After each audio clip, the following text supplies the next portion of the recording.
This is my good friend Casey. He's the one that actually wanted me to join the Hearthstone team in the first place, and he's going to tell you a little bit more about kind of how it all started and kind of the whole situation. Thank you.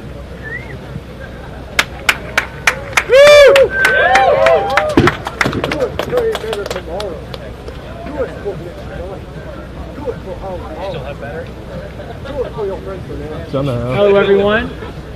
So, for any of you who don't know, on October 6th, Blizzcon made his protest, and he proudly said to the Hearthstone Grandmasters APAC viewers, "Liberate Hong Kong, revolution of our time."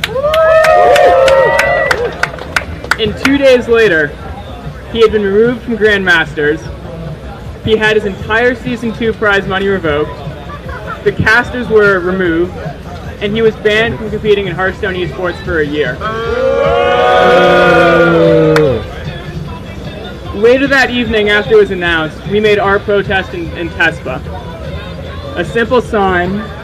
Ours is even more combative than Blizzcon's. We felt Blizzard lacked moral character and lacked conviction to stand up for their players.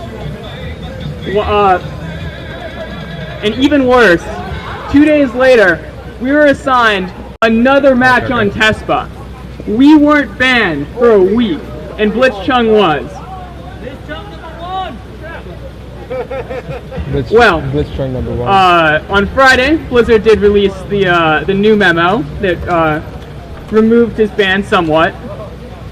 But the problem remained that either proactively, themselves, self-censorship if you will, or with direct pressure from China, they decided to sanction Blitzchung.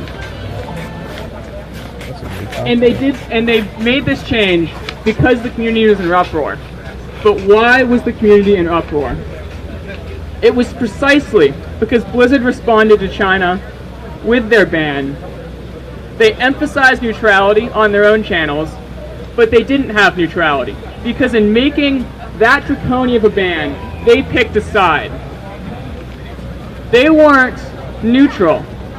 They picked China over us. And you can argue as much as you will that companies should be neutral, and that's fine. But that's not what happened here. The memo said that Blizzard's relationships in China had no impact on the decision. But how am I supposed to believe that? How can I believe that when they had a Weibo post that said that Blizzard will defend the sovereignty of our country in reference to China? How can I believe that when the NBA themselves directly received a message from China asking them to fire Daryl Morey? How can I believe Blizzard when they provided no evidence besides saying that that was true? This entire issue is about broken trust. And when trust is broken, how am I supposed to trust Blizzard? Friday night, that memo can't take back what happened. Blizzard has found themselves in a global battle of ideals. And I'm not asking them to join us here. I'm not asking them to say freedom for Hong Kong. They can't do that. But they need to balance their business relationship while maintaining their integrity. I'm asking Blizzard for honest conversations and honest dialogue.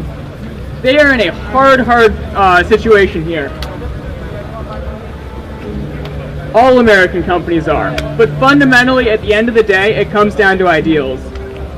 There has been trust broken here. And what Blizzard needs to do is that they need to work with us, the community, to promote healing, to promote a fair and honest dialogue, to have conversations about how we can move forward here. And this is necessary because we, the community, are here, and we, the community online, also are present and won't forget about this. We need to be prepared for hard, difficult discussions about what the role of American companies should be in a diverse world. But we can't have that if there's no discussion at all. So Bobby Kotick and J. Allen Brack, I ask you, we're here, are you? Thank you.